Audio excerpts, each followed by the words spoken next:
Hello everybody, Reggie Time here again, fresh off the back of the 4 hour video yesterday where we ended up playing the last 2 hours of Pot Limit Omaha, starting with 5 cards. We're back again doing it. Now I know that you guys don't all appreciate Pot Limit Omaha videos, but it's just what I do at the moment. I am trying to learn the game. I'm trying to give myself some new poker tools. And yeah, I mean, it's what I'm doing right now, and this channel is kind of about what I'm doing in poker. Will I do some more no limit for you guys? Yes, probably. Probably do some next week. But my heart's not in PLO at the moment. My heart's not in no limit at the moment. It's very much in this. I'm really enjoying the games, and I hope at least some of you guys will enjoy the content. Even if it doesn't attract any of you guys to come along and join me in the clubs and play the games. Hopefully you can at least enjoy the action that these games provide. And boy, do they provide action. If you haven't watched yesterday's or the previous videos 4 hours yet, and you like the PLO stuff, then watching the last 2 hours or so of that video will be a real treat for you, because there was tons of action, and in my opinion it was a lot of fun. So here we go again. We are playing all these 3 tables. This is a... Alright, I didn't realise this was a higher game. I need more money at the table, don't I? I need more money at the table. So we've got a 10 cent, 20 cent in US dollars game here. 20 cent, 40 cent, and a 10 cent, 20 cent again. So we're playing deep stacked at all of them. We're bought in for 200 bigs at every table, because I think it's a game that plays really nice deep stacked. You can get super deep with some pretty bad players, as we saw yesterday. I mean, we're not keen on being deep with someone who looks like a regular, but we can probably stay out of trouble versus him, hopefully. But as we saw yesterday's video, you can see like there's plenty of players with really high VPIPs can build up some very, very nice stacks. And just like in any other poker game, if you think you have an edge against somebody, you want to try your best to have them covered at all times. And you can't do that if you're just buying in for the minimum, not topping your stack up, etc. So, even though I don't have really good knowledge of this game yet, and I don't feel that I'm a particularly good player at this game yet, I still think it's important to buy in deep and A, maximise your winnings when you have when you make a really good hand, and B, you know, if you're scared of playing something deep stacked, then how are you ever going to get better at playing it deep stacked if you like don't do it? So yeah, there'll be some swings that you can be sure, but it's impossible for me to think I don't have edge in these games when I look around at 75, 62, 48, 67, 62, 52, 71 VPIPs. It's impossible for me not to have edge in these games. Just it's realising that edge that's going to be the difficult bit, whilst I strive to improve and battle with the natural variance a game like this presents. Then there's going to be undoubtedly some low moments where we have like big losing sessions, and then battling through those and having the heart to turn up again and play the day after. That's going to be the key test for me, because it's, as I've talked about in previous videos, it's something I haven't had the heart for in the past. Such is my not dislike, that's a wrong way to put it. Such is my boredom, for want of a better word, of like no limit hold'em at the moment, particularly at the stakes I want to play, where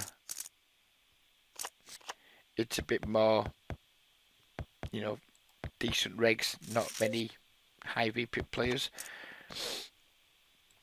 Due to my not wanting to grind that situation, but still wanting to grind poker, it's led me to here. We started off in the 4 card game, then somebody I work with called Shane. He was urging me to get stuck into the 5-card streets, and at the moment, I'm grateful that he did because I'm enjoying the ride. But that's because I'm winning handsomely at the moment. Whether I'm enjoying the ride this time next week, if I go on the back of like a 10 buy-in downswing or something, then maybe Shane will be getting told he's a fuckwit.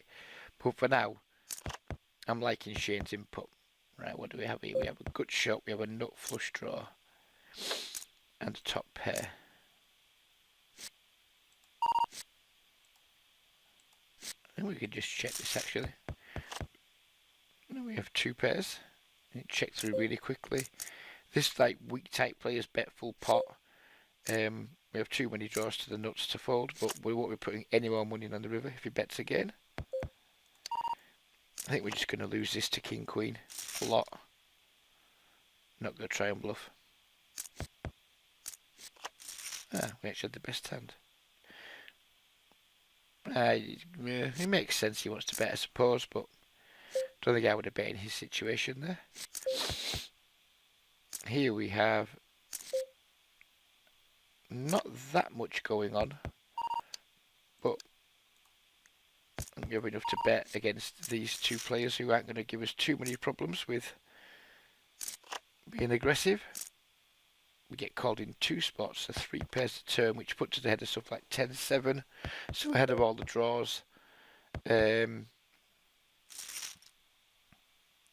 just going to bet like really small here, and like 4-2. If somebody raises, they just have 3x or better, and we have an easy fold. And the guy's a 75 VPIP. We only have a pair of kings. We get a good price to call, but oh wow, he had aces.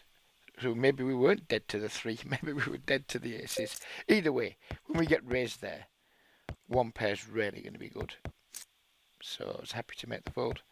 One thing I've learned very quickly in these games, apart from yesterday's video where we got raised on the river when we bet the nuts, second nuts, and got raised by the third nuts, is that post-flop raises are never, and I mean never, air.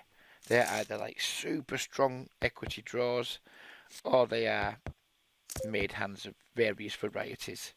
So we can make some really comfortable or pretty comfortable bet folds with like the second tier towards the top of our. Obviously, we don't bet fold the top of our range, but like the next best hands, like our decent value hands that are strong but not nutted, we can go there. Maybe we didn't need to bet those kings there. Maybe that was a mistake. I'm not sure, but yeah, I think like you can get away with having big sizing tails with just betting really quite big with the very top of your range and betting smaller with the second part of your range to allow worse hands to call, and then folding to raises. I think it's a very reasonable strategy in these games, and just trust that people aren't going to attack your small sizings knowing that that's what you're doing. They're just going to call small sizes with bluff catchers, and they're going to raise against small sizes with like nutted stuff. Bet the kings here.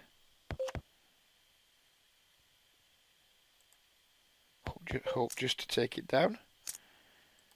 If not, hopefully get second prize and hit a king or something.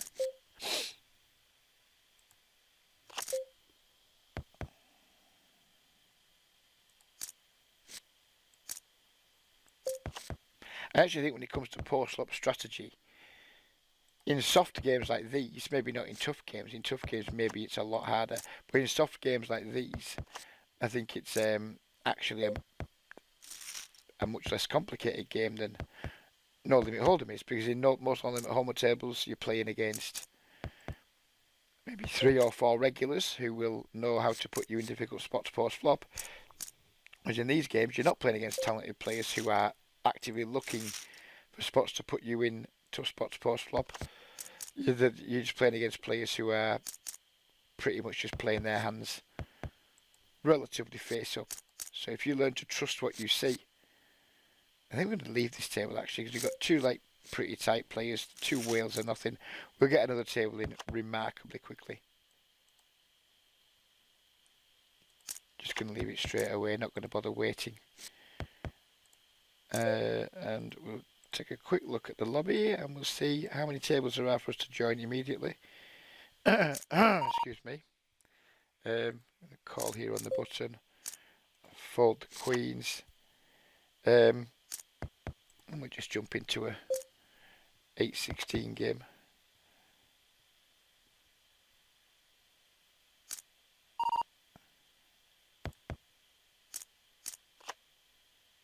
Actually, we're going to focus on this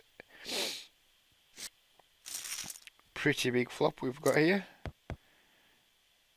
This is a player I think we felt in him yesterday in a huge pot, where he 3-bet us pretty wide for the blinds, C-betted like a strong draw on the flop. We had a slightly stronger draw, then we got in a coin flip for 800 bigs for 400 bigs, which we were fortunate enough to win. We'll sort this for the table out in just a moment. And we'll concentrate on this spot to start with. He's gone with the check raise. I think this guy's very aggressive. We're just going to put the rest in now. We have a pretty good draw to the nuts. And wow, he just like check raise folds there, which is interesting. I had a feeling he was aggressive yesterday when I played against him. Yeah, happy days. We'll take that. We will definitely take that. Right, come on, Reggie. Let's get another table up. Don't be the one we just left. Please don't be the one we just left. The nice thing about playing PLO, usually these tables don't break, and we're not going to be switching tables in and out on a video, but that is the one we just left. Fuck it, let's go and play some 30-60.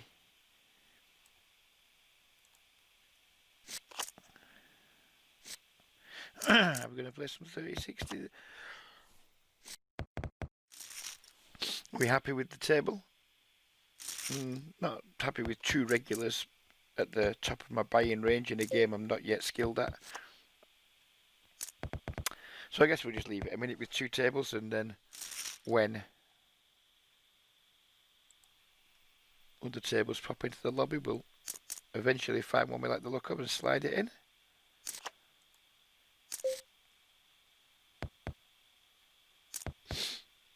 We've got here 70, 60, yeah, oh, too slow, Reggie. What I should probably start doing is tagging all these players now, so when I'm looking for new tables, my colour coding system is in place, so I don't have to like spend time scanning the stats. I can just look at the colours, and if I see enough pink and blue, we can sit. We don't see enough pink and blue, then we don't sit.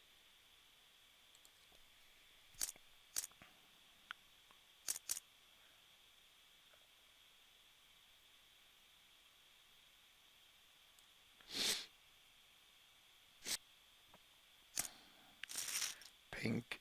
This looks like one. It's slightly lower stakes than I like playing, but at the minute it's not really about what stakes I'm playing. It's about getting experience in the game and hopefully prove myself to be a winning player as quickly as possible to give myself more confidence. So here we have a double gut shot on a flushing board and a pair. Would love to see a relatively cheap turn card, which we do see. Game we're not betting. I don't think our draw's really strong enough to justify betting here. That black 9s and black kings are no good to us really. So we've only really got 6 outs to the nuts. And we're just going to fold. Wow. We were in rough shape against this dude. Happy with my play there.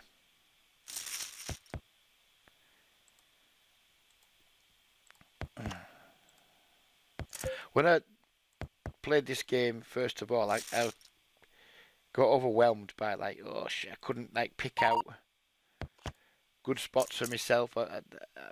It was taking me too long to like see what my draws were and what have you. I feel I'm getting better at that now, and I'm getting, and that's half the battle with this game, because you're up against the clock on the time bank. You don't want to keep slowing the game down by hitting your time bank and figuring stuff out.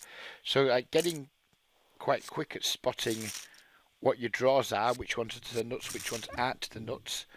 Because the good thing about this app is that it gives you your actual hand strength down here, so you can, like, the first thing I do now is I look at what draws have I got, because Omaha has a drawing game really. It's not about your made hands on the flops and turns. It's more about like, do we have like equity to the nuts? So first thing I'll do is look at, right, what draws do I have, and if I don't have many draws, then we'll be just looking, and it'll tell me down here what my actual hand is. So therefore, the first thing is, do I have good draws to the nuts? If so, then yeah, we're probably going to continue anyway. If we don't have good draws to the nuts, what's our actual hand on this board? And I'm getting better and quicker at establishing these things now. So here we have just a pair, and we have two backdoor draws to flushes. But we might already be dead to 10-9. I'm just going to fold here. I think if the board had two hearts or two clubs, I would have just rolled the dice there, I think. But passive player wakes up and just pots it when there's all kinds of strong hands he can be having there, and we only really have backdoors to run down. If he has flopped the nuts with the straight, then we're in backdoor flush territory basically to try and win the pot. And when we're just in backdoor flush territory to get the win and not much else, then having only invested 3.5 blinds makes for a pretty easy fold, I think.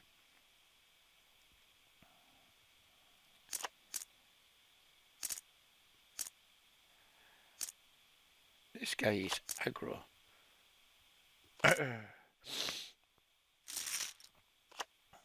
He is one aggro dude.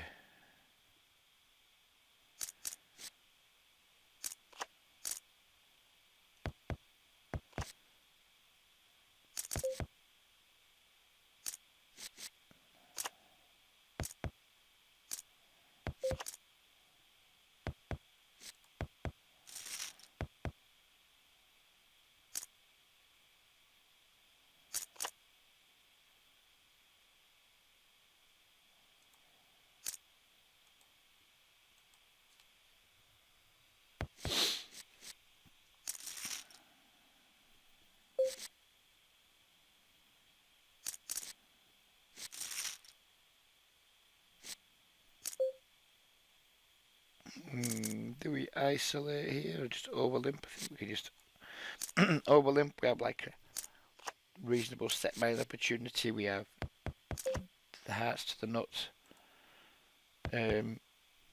Double suited queens here, but we're going to get out of the way.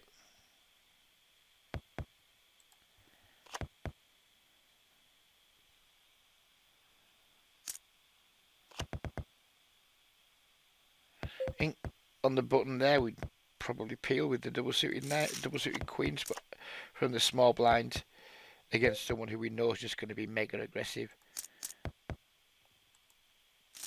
and just stay out of the way.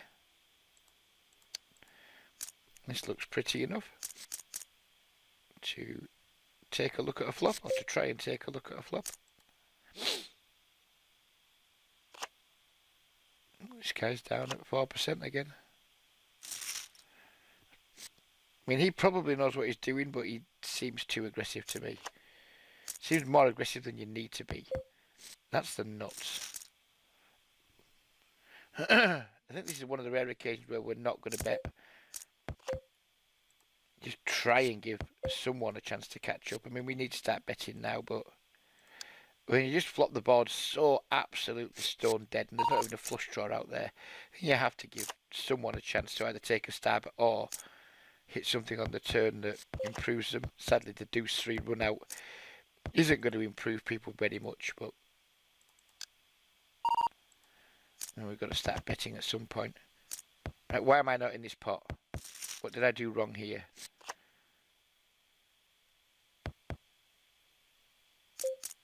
Why am I not in that pot?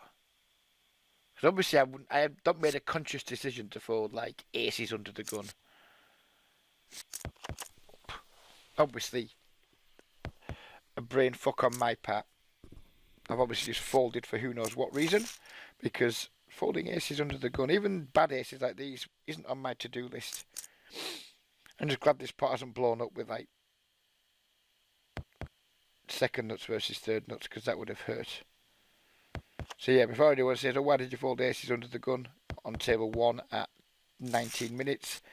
I didn't know I had folded aces under the gun on table 1 at 19 minutes, basically.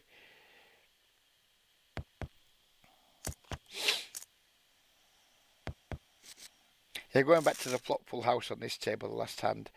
This isn't a game where you want to be slow playing nutted hands, because A, the boards can change so much, and B, you can get so much value from other stuff and like worse strong hands. But when you flop kings full on king queen, king king queen, and it's not even like a flush draw board, then I think that's a one time that you can take some time off. Just gonna let this guy keep doing his thing. Just gonna bet small, hope he maybe finds a check raise.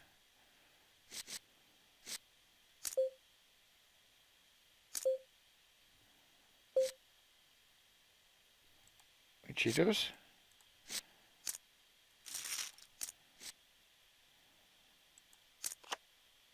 And he's on 0% again. Seems to go to 0% quite a lot, this dude, doesn't he? Again, under the gun. I think that's a hand he can probably fold pre-flop. Would I play that hand under the gun? Ace 10 gem. Maybe. Right at the bottom of his range though. Then he got unlucky enough to get cooler, I suppose.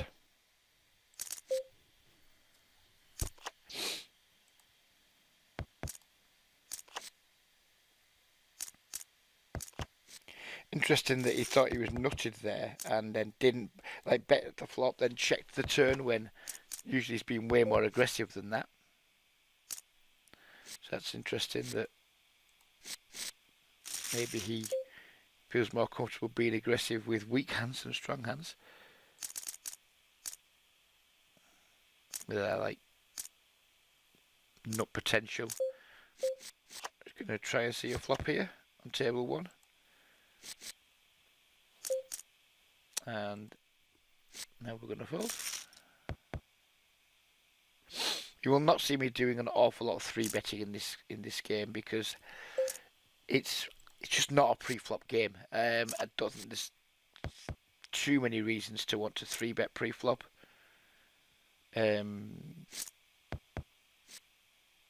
Yeah, that's part of the beauty of this game for me, is that fine, if you want to get in pre-flop pissing contests, just get out of the way and let them. Unless I had some like really sick hand, very rarely I'd want a 3-bet pre-flop. Even with like aces and things like that, because post-flop the equities change so much, and you need to be in there drawing to the nuts. And pre-flop, who knows what the nuts is going to look like post-flop. Not like No Limit Hold'em, where aces are going to look good on a lot of boards post-flop. It's 5-card pot limit Omaha. You could have ace, king, king, jack, double suited, and the board comes down 3, 4, 7. None of your suits, and your hand's fucking worthless. But then you sat there with aces in a big pot.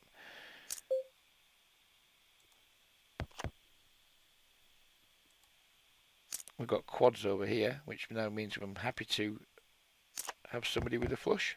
Although it's such a small pot, this pot isn't getting big. I can almost assure you of that. There's no way this pot is getting big, but we can only try.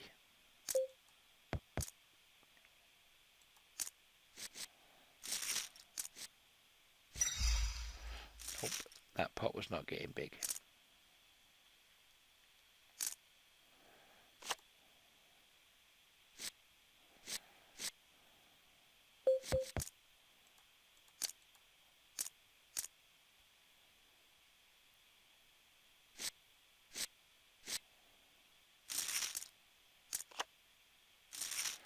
That's a set. This is the one we're going to go to the felt with. Probably. Going to bet pretty big here. We don't really want to see any more Broadway cards. I'd like to see a nice 7. 7, 8 or 9. Or a 6. Nothing that brings any straight potential. But we just take it down.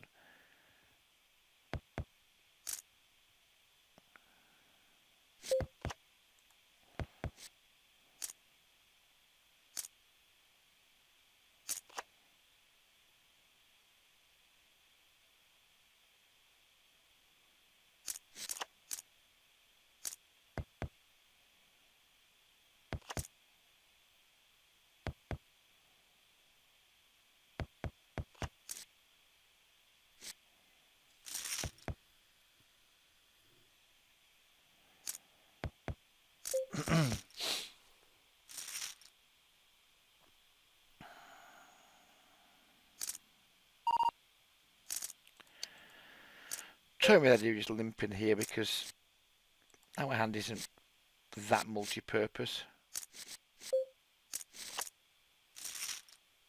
Now it's useless.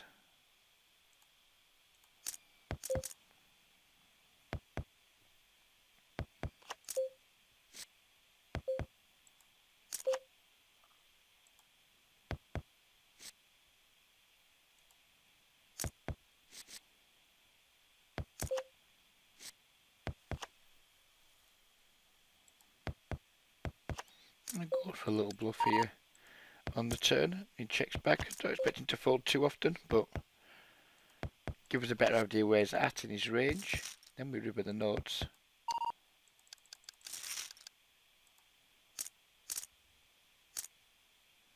And that's probably someone who's overplayed high cards or a high pair or something. Not going to show us where he had, is it? Nope. But we dragged down the tasty pot nevertheless. 800 big blinds. Oh, no, it wasn't 800 big blinds. Sorry, it's 40 big. 80. We dragged down 40 blinds. Shut the fuck up, Rich.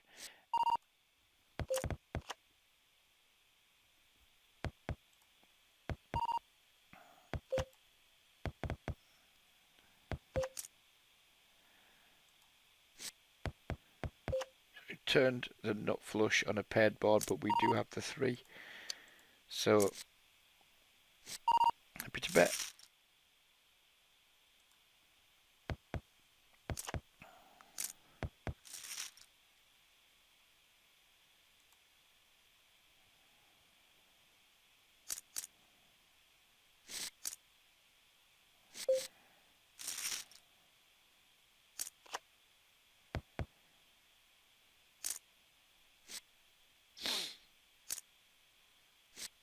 I like the look of this. This looks nice.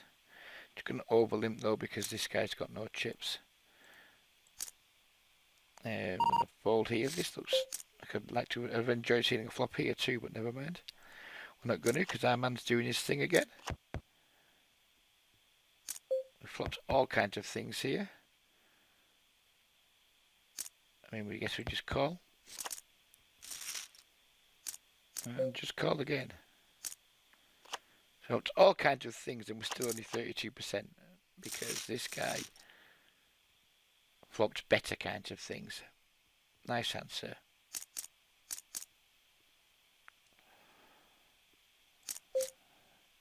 Oh, our man lost again. This really isn't the game for unbridled aggression. You need to have controlled, disciplined aggression in this game. You need to be aggressive, don't get me wrong, because it's nice to be able to sometimes try and deny some equity, but it can't be unbridled aggression. You know, you've got to be able to.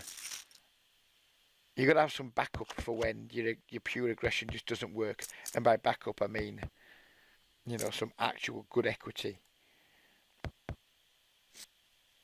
And you can't just run around trying to blow these sorts of players of the hands because they just don't. The bad players, they don't fold the hands they're meant to be folding. That's what's probably going to make these games so profitable, because they don't fold stuff they're meant to fold, which means you can get lots and lots and lots of value. So if you're trying to run players over who don't fold anywhere near at the frequencies they're probably supposed to, then you've got a bad strategy. You've got a really bad strategy.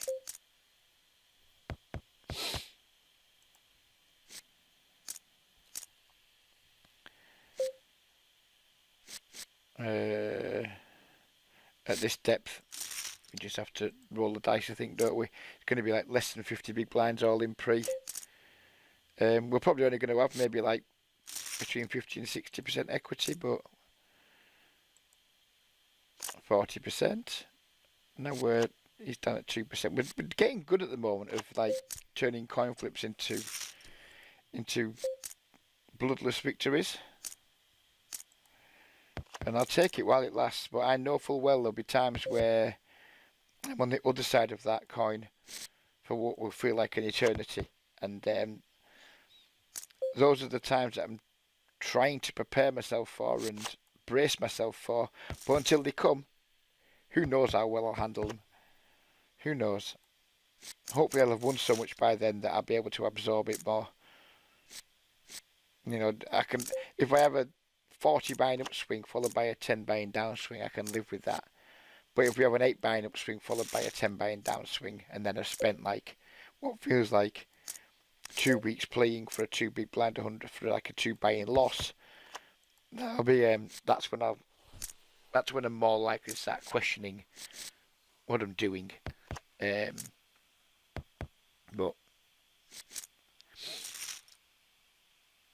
I find it difficult to think of myself moving away from games that are just so soft, especially as I feel like my game's developing day on day. So I'm developing my game hopefully quite quickly, refining my game, understanding how these games play, starting to recognise certain betting patterns and what they mean. I'm learning all of those things, and these guys aren't. These guys are just standing still. So I would hope that I will soon have a very tangible, visible edge in these games, and then not worry about downswings, just like I didn't worry about downswings at No Limit when I knew I was in games that I was comfortably crushing.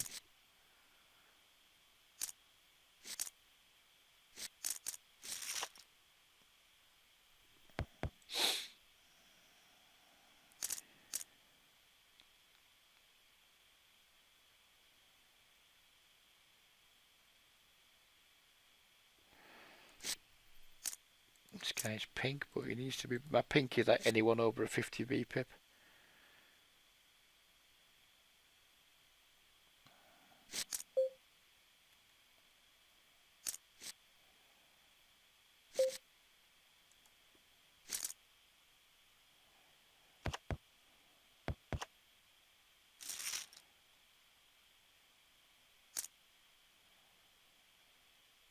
Will not be drawing to the 10 high flush.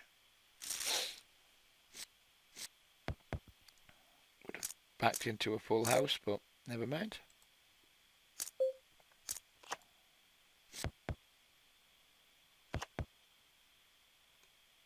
Out of position, I'm just going to let this hand go. Neither of our flush draws are to the nuts.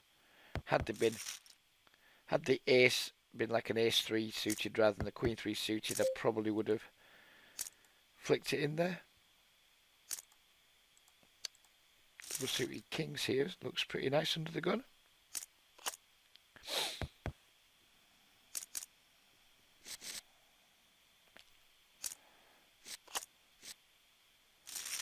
It's a lot less nice now, and we're just going to fold.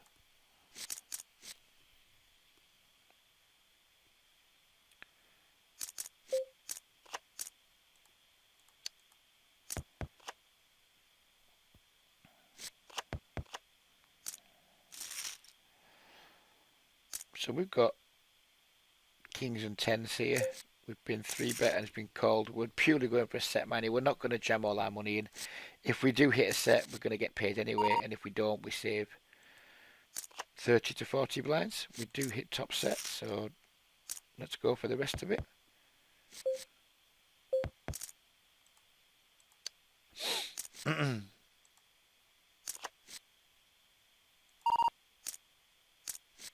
Okay, maybe we're not going to get all the rest of the money in if we hit our set. I was wrong, but never mind. I thought for sure there, if we flopped a set, we'd have no problem getting the money in. I was wrong. Not for the first time.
These bad kings go under the gun.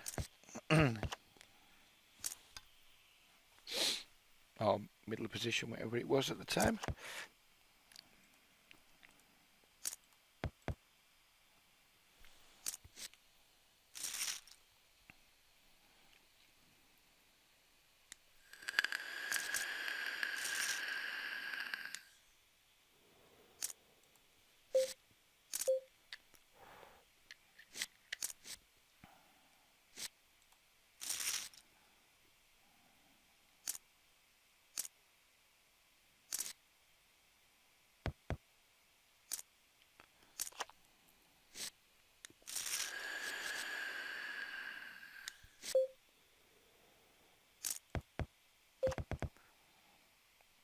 Didn't think we were flopping a set there.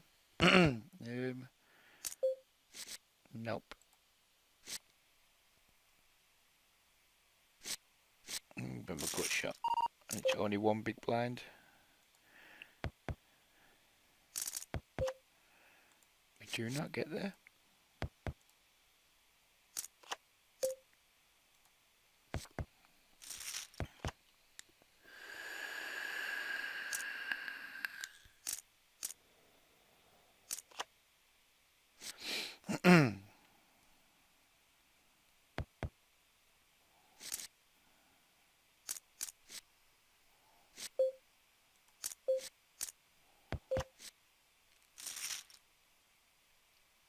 So we have an open ender, or double cut shot, however you want to describe it. Not to the nuts, so we're out.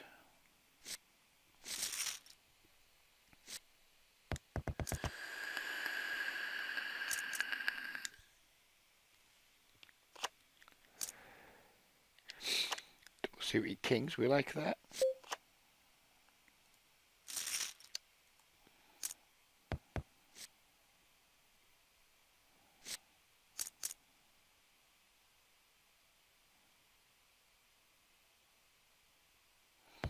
We like this here. 4 broadways, high flush draws.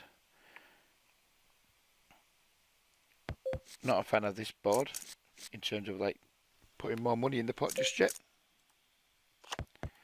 Here we're just going to roll the dice against this guy's 10 bigs. He pots the turn and we are out. And get it in with 52%. And we turn that to 85, 89, 100.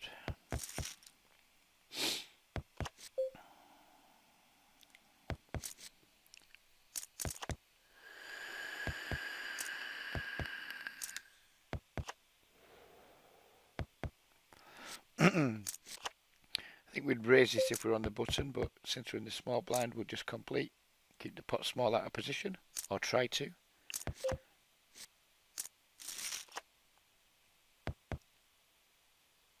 There's some limited backdoor stuff going on here, but I hope to see a free one, which we don't see. No, we haven't got enough going on, in my opinion, even to call 2 blinds there.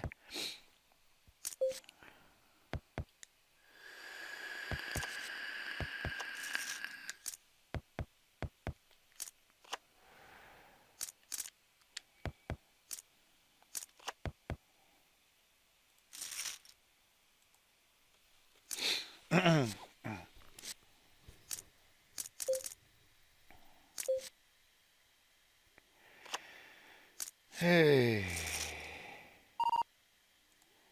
3 broadways, 2 suits.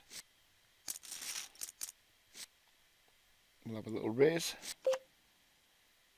Same here, 3 broadways, 2 suits.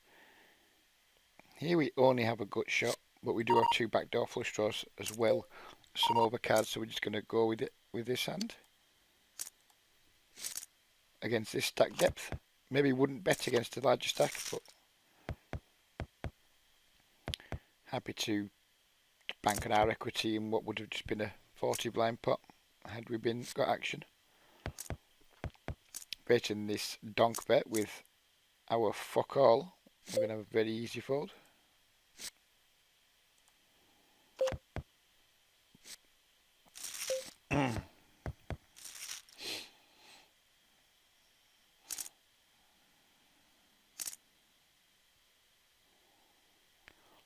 Four broadways, 1 nut flush draw.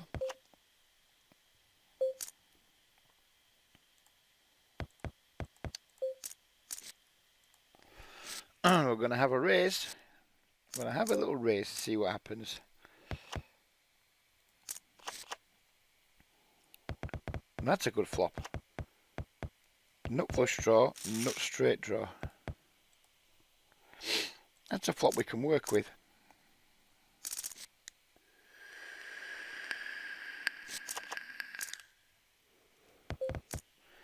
Turn is a total break.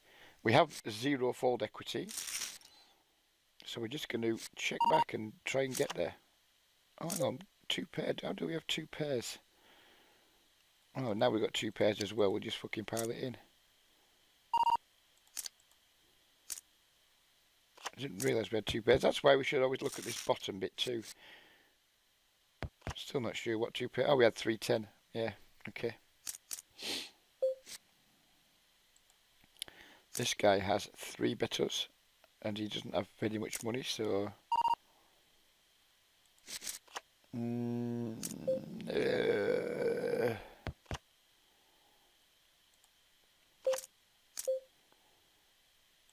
two pairs.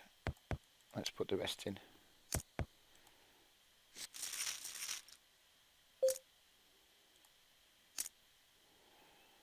%59%. Run it twice if you want, dude. What do you want to do? You're happy to run it twice too, and we chop it up. I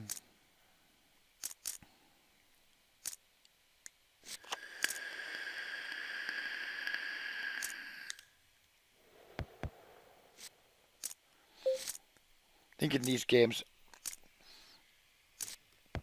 I usually offer the run it twice option.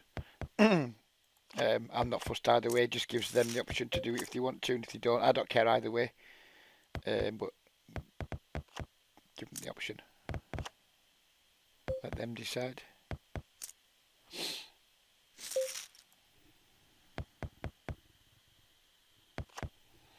Not overly impure, our hand isn't particularly attractive.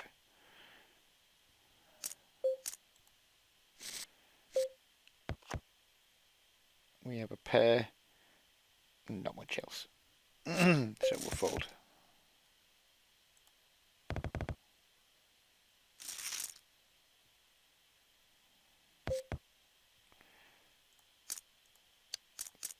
Very weak hand here. I think we could make a strong case for just folding it.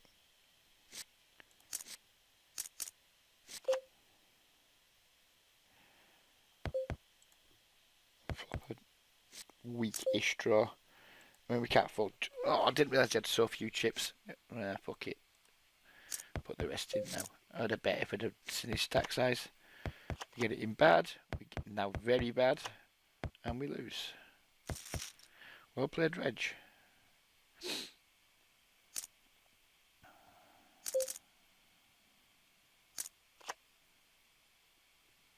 If we're going to get it in bad against the shorties. That's what I say.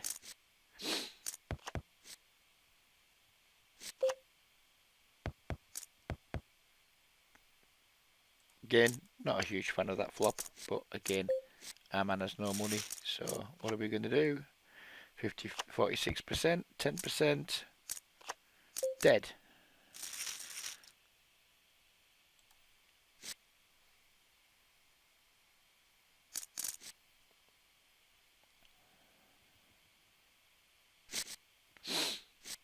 Five, 5, 6, 9, 7. What do I think of that?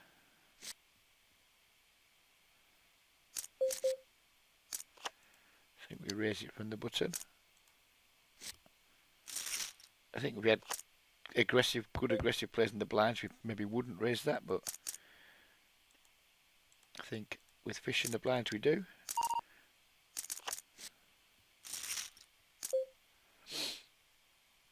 I think we want to try and see a flop here with our what looks pretty hand. Don't want to see anyone raising again, that'd be sad. And then we get a very uninspiring flop and we are done.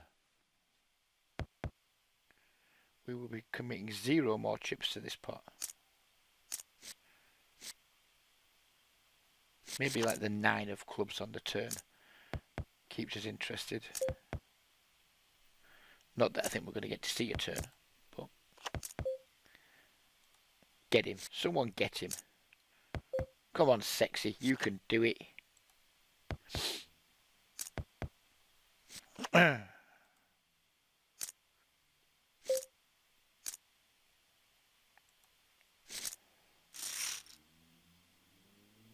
are you going to do now, dude?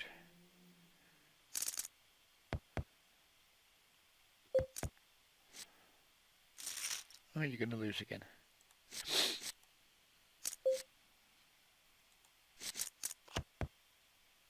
All I've seen over the last 2 days is this guy be aggressive and lose. Be aggressive and lose. And he just keeps losing.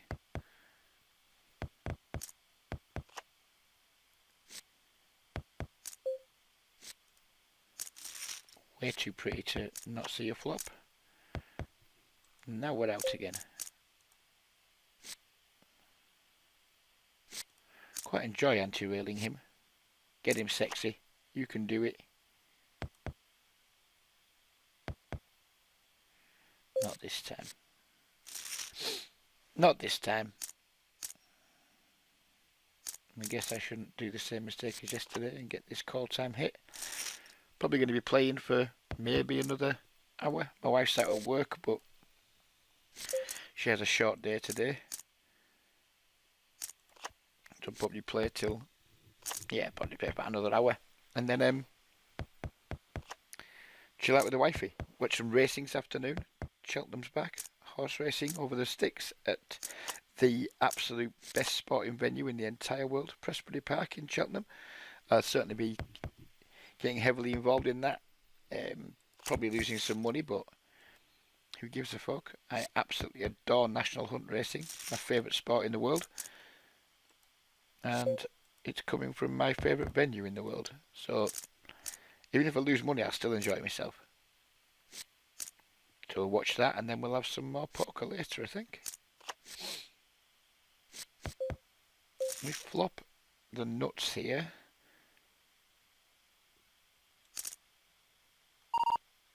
I'm just going to check though, because I don't want to get raised. If we do, we've got no redraws. Then like the board changes so much in this game. Like I wouldn't want to get all the money in on this flop, because if we did, I think we'd probably be in like roughish shape. As daft as that might sound, when you flop the nuts with no redraws,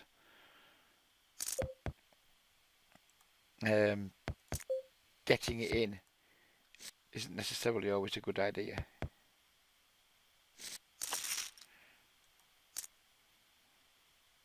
So that might look a bit strange to you guys, that we basically flopped the nuts and checked every street. But I don't know, maybe it's a bit weak. But it made sense to me.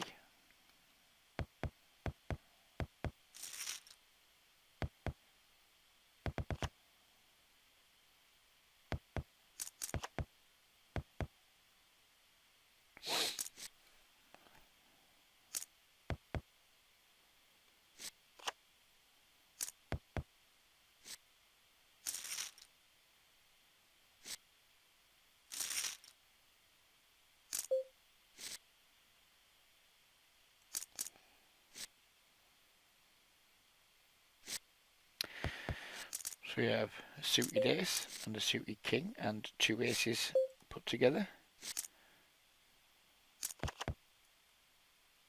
I think because it's double suited, try and get the pot heads up, so we have more chance to get bets through post flop. Now this is interesting because we block top set. We don't really have that much going on apart from our aces though. I'm going to go for a check raise all in here, I think. Try and get all the money in straight away if we can. He didn't bite. Now I'm lost. I'll be honest with you, I'm lost in this hand now. I have no fucking clue what to do. So we're just not going to do anything. Didn't know what to do there, I'll be honest with you. After my check raise plan failed, do we still have the nuts here?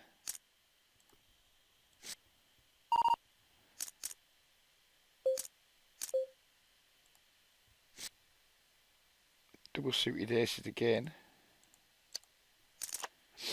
And we still have the nuts on the river. I'm just going to pot it and hope he's got a lower straight.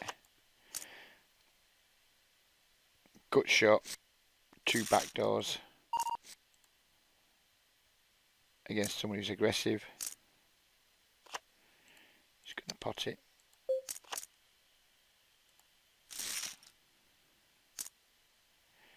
It's not a super coordinated board. I mean, if he's got like a 4-6 or a set, then good luck. I mean, with the good chance we might lose this pot, but such a dry board.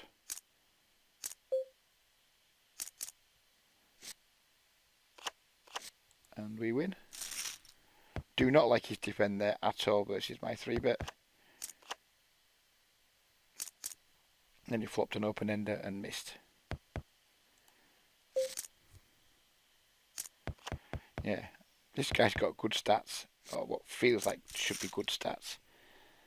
But I think he's probably a very bad player still.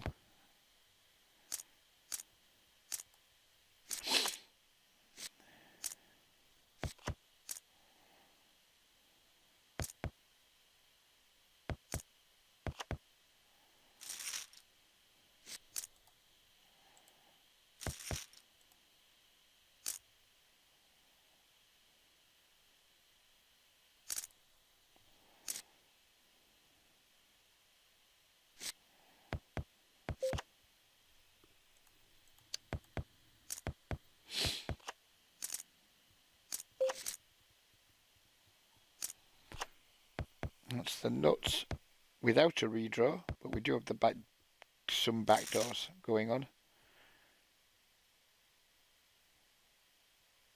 I think we'd like to just play a big one against this guy here.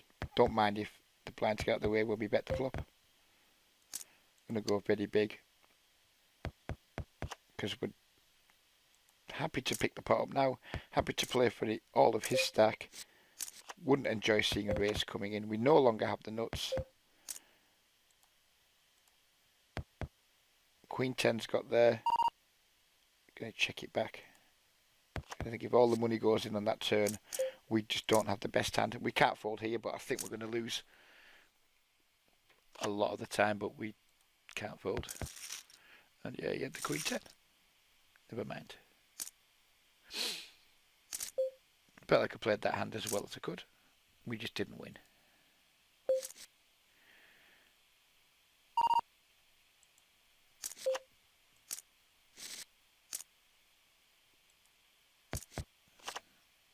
Here we flop the nuts on a board where the nuts is very vulnerable. We no longer have the nuts, and he's potting it again, and we're going to fold.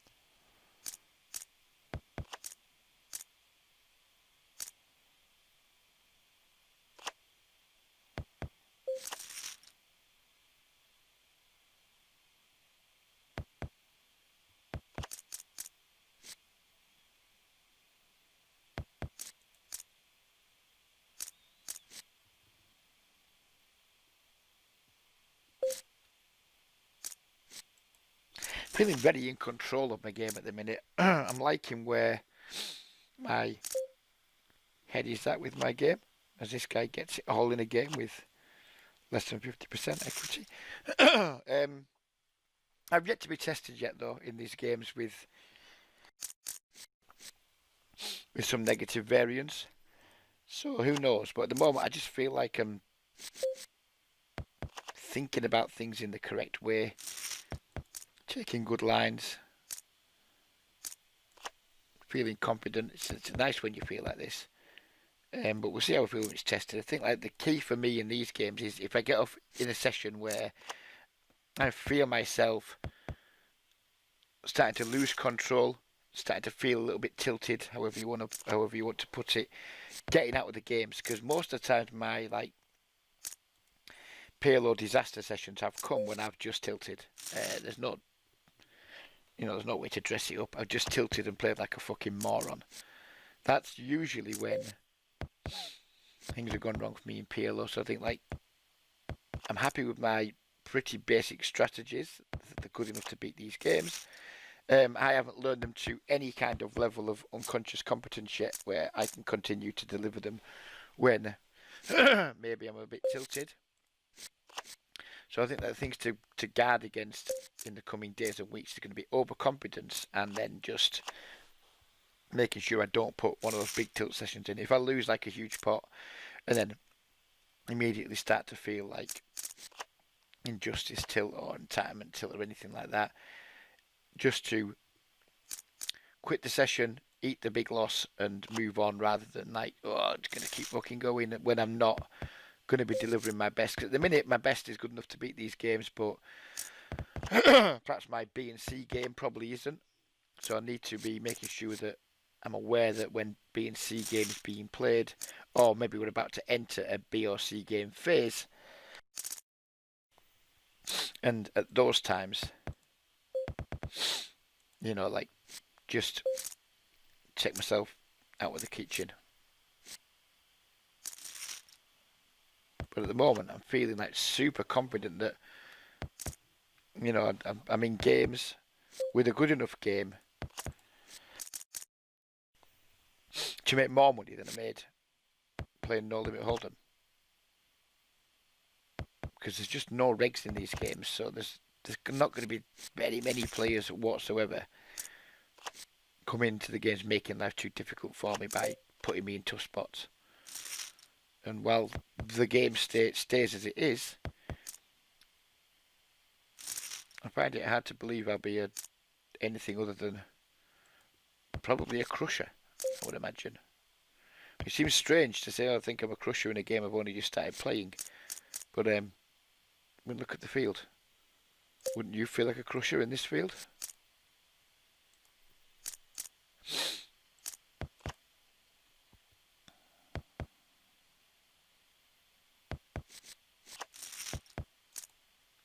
So I think my general schedule at the moment is play these games through the daytime, try and get at least 4 hours a day into them, maybe more. And then if I want to play poker in the evening when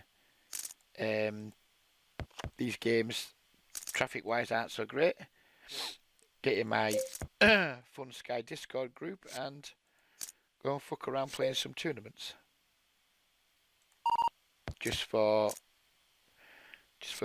fun, feeling part of a community, having a chit chat, having a giggle, try to put a slow roll on some of my e-friends. Do you have a gut shot here and an up flush draw, which you're going to call and try and get there? We do. And we're not going to slow play. We're just going to now put a bet in and hope he two has a flush or a straight and can't fold it.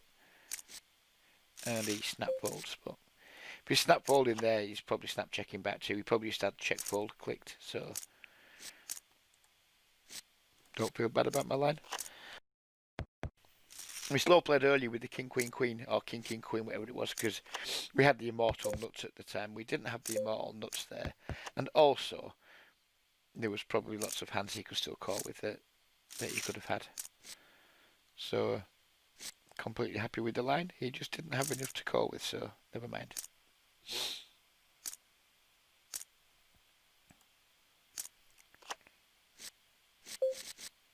That, by the way, when I first come back on my PLO adventure, that was 5-1 to the fish.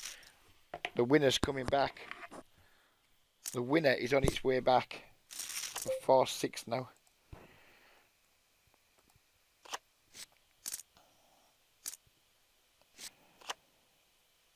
The winner and fish stat, by the way, is just like when the table finally closes. These tables always close in the end.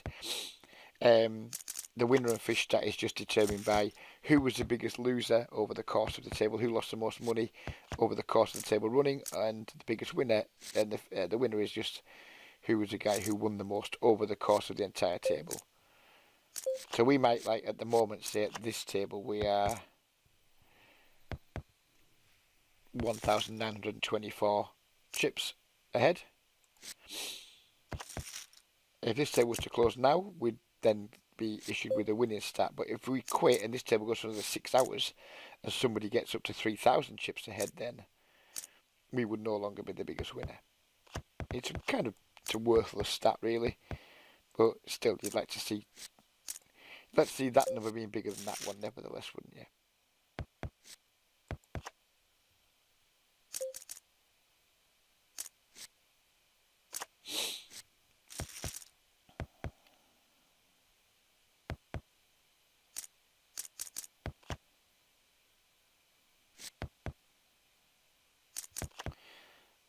I think we open this from the cut-off, 3 broadways and an up flush draw.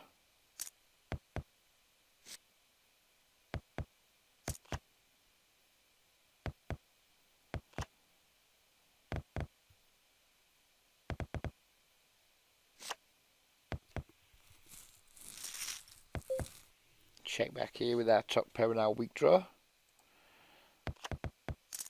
Couldn't take a raise. I'm not going to call a pot size bet either.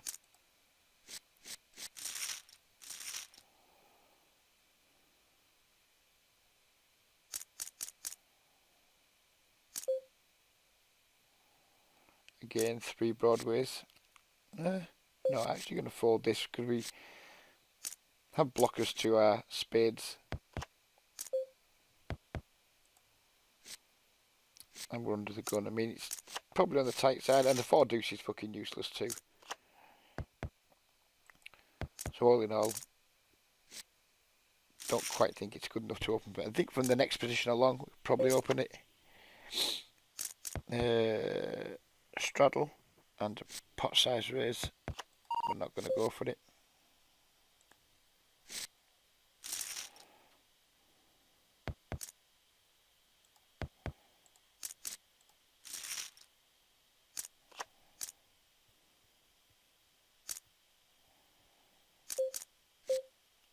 And play our double suited queens on the button, I think.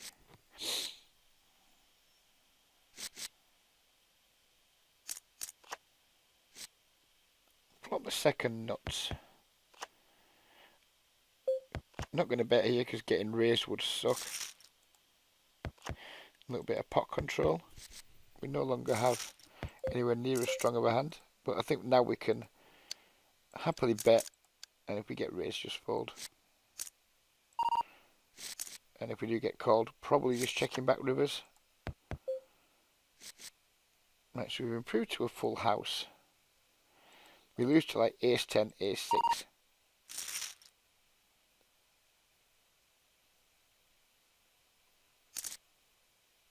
Ah, fuck it, he's going to wimp out. Being raised would stink, and we would have been raised. Oh, Richie, pat yourself on the back, sir. Pat yourself on the back.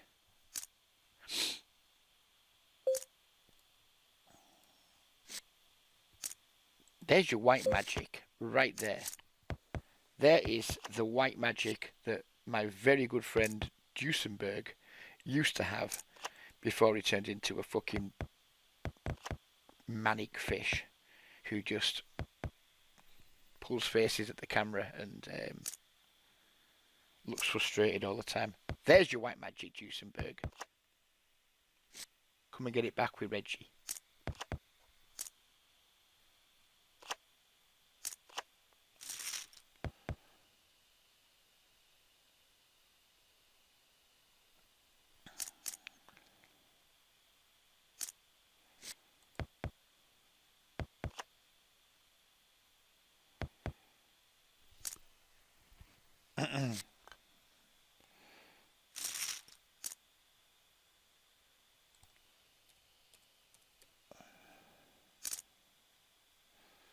Not on this screen.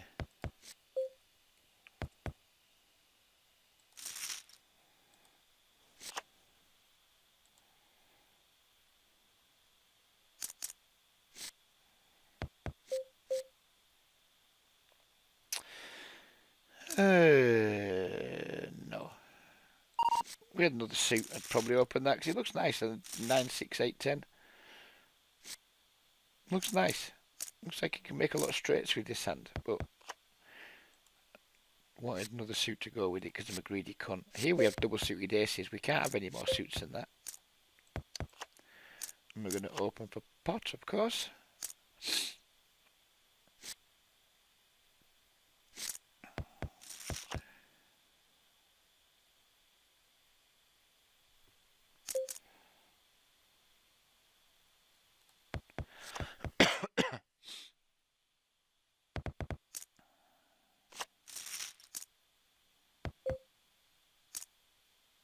SPR of less than 4.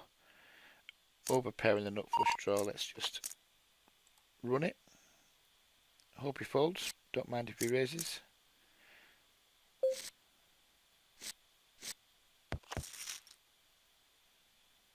Nine, 9, 9. That's where all the 9s were.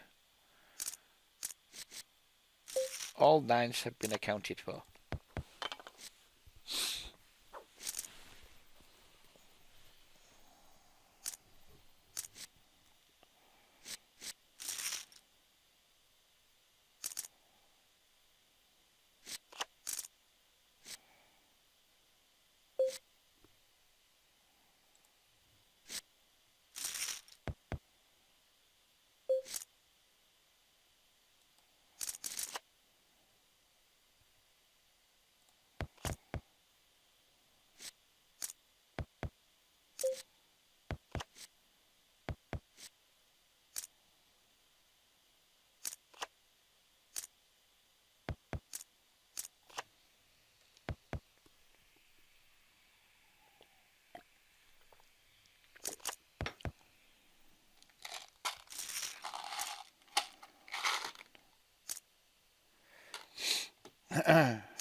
Let the shitty queens go under the gun.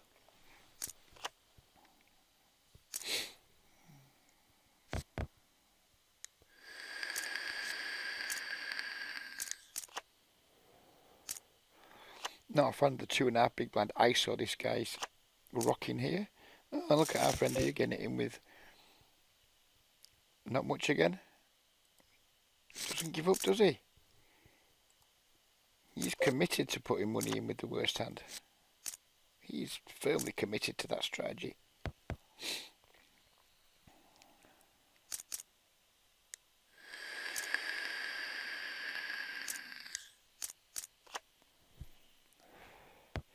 Fucking coil only changed the fucking thing. When did it change it actually? I don't remember. Been less than a week though. I was told by the salesman that these coils are really good and they last for ages, and I barely get more than a week out of them. If anyone has any tips on vape coil maintenance, please do share them with me. We have a pretty looking hand here. 2 chances to flop a set, some straight potential.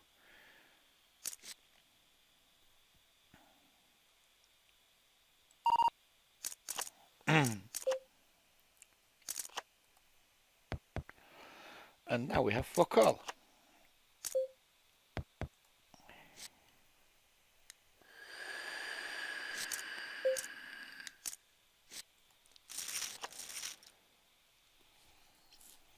And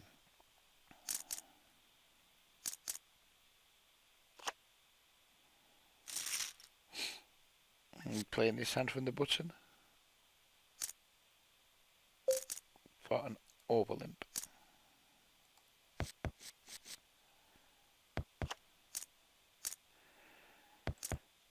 Cut shot, nut flush draw, backdoor weak flush draw. I like my chances in this spot.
Yeah, we can't fold here. We probably lose, but we've managed to control the pot nicely, and I guess we just have to pay him off now with his 2 pairs or whatever. He wasn't folding that flop with his 8 deuce. That is for certain. So again, like the way I played the hand.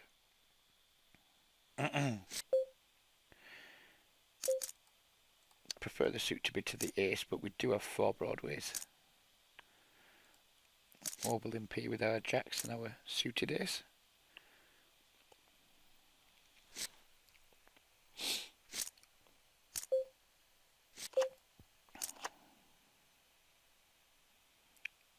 What we got going on here? Not that much.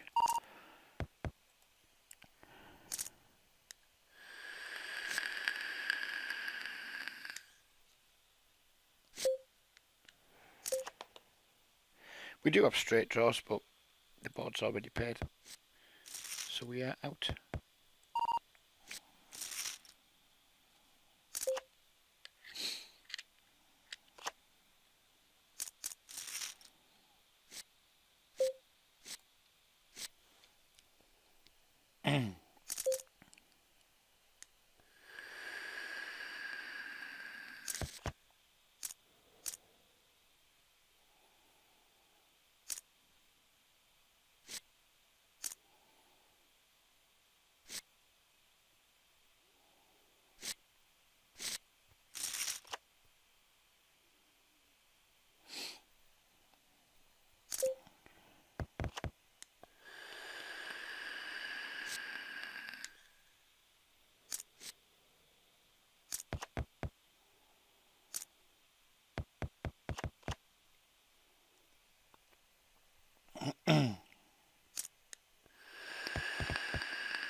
Those are some shit aces. Let's have a limp.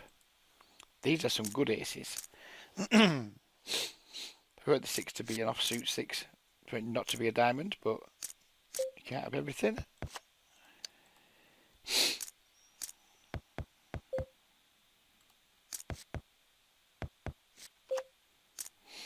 Oh, and the 6 comes to save us. The 6 we didn't like has turned into our friend. And we have our friend getting it in, drawing stone dead here in the tiniest pot ever. Overkill with the bigger boat on the river. You're gonna need a bigger boat. Name the film. You're gonna need a bigger boat. Name it. Name that film in one.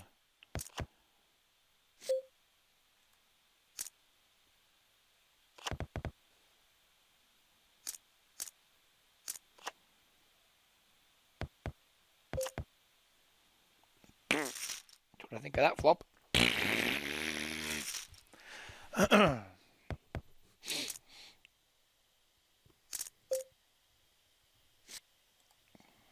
What out?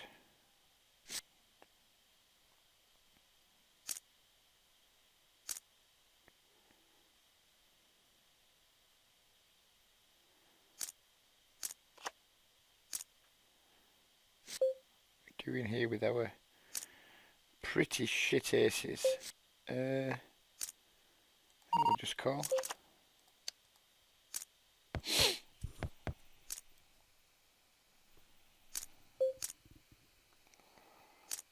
I think we're just going to let these go. If he just called and hadn't reopened the betting, I think we'd have gone to see a flop there. But with us, if we called and then he gets to rejam again, then no, thank you. I'm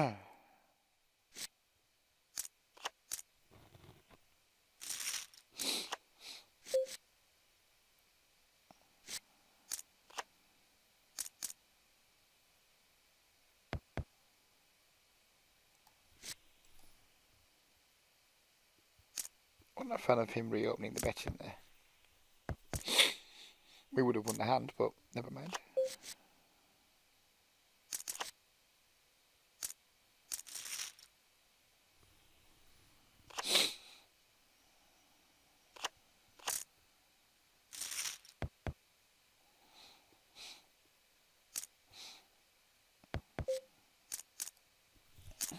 Overlimp with our one-suited king. He's gone for his absurd strategy of 2.5xing again. And we flop the nuts.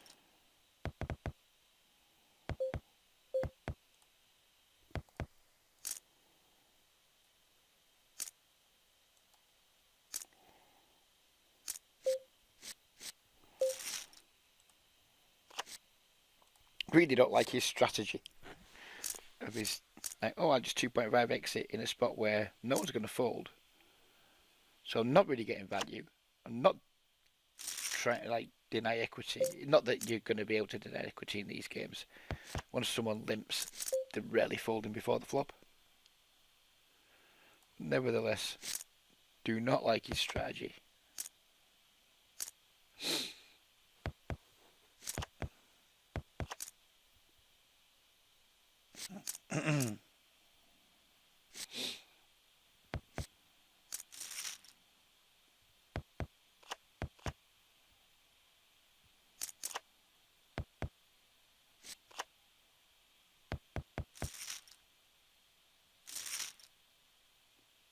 Not liking his table very much anymore. There's not a lot of money at it.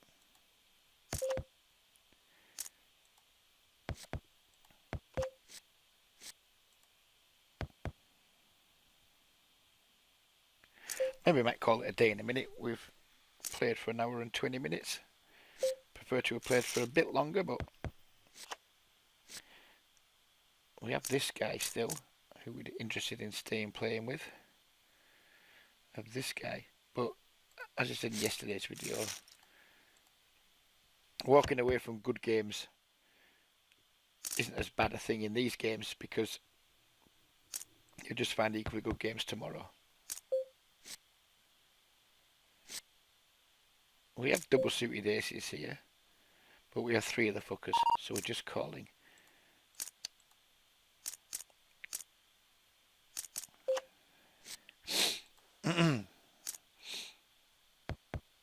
Get it all in with only 30% equity. Wow. There you go. Who'd have thought we only had 30% equity? What the fuck's going on here? What the fuck is going on here?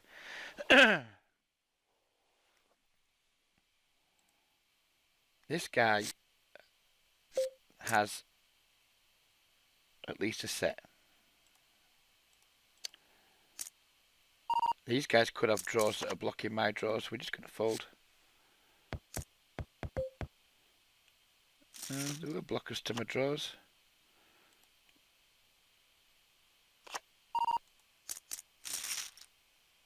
Is that a bit more white magic we just displayed there? We just displayed some more white magic.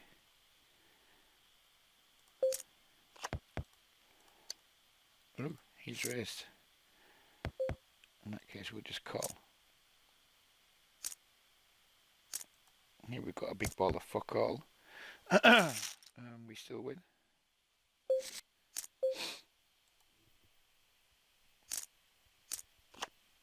Boo! Boo, boo, boo. Middle table. Ah, fuck it, we're out.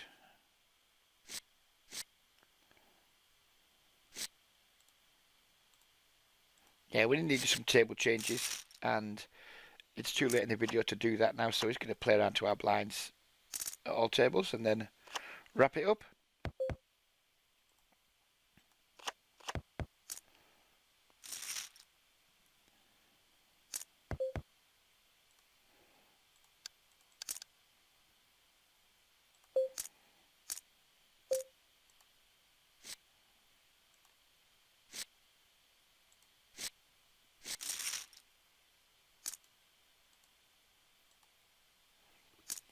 And we're not going to play one table round to the end, so we'll just stand up here too. And we'll have a look at how we did. Minus 39 chips there. Plus 1,700 chips there. Plus, get off. Stop it. Plus 1,000. So we're plus 3,200 chips, which is around $60, over $60 profit for the session, which is nice. How are we doing for the month? That's nice. We got off. This was like kind of 4-card PLO, then it's just spiked, and yeah, it's a ridiculously small sample size. Let's have a look. So we're up over 6,350 hands. We're up 16,000 chips. Each 1,000 chips is $20, so it's $320 up at PLO for the month, which is pretty nice considering I was willing to break even whilst I learn the game. So it's going okay, it's going well, but again, small sample size. Certainly there's an element of heater in there, with an element of having probably a pretty big edge as well. So yeah, happy with how things are going. Hope you have enjoyed this next video, this other video, this bonus video, and yeah, back with more videos next week. Take care everybody, have a lovely weekend, and bye bye for now.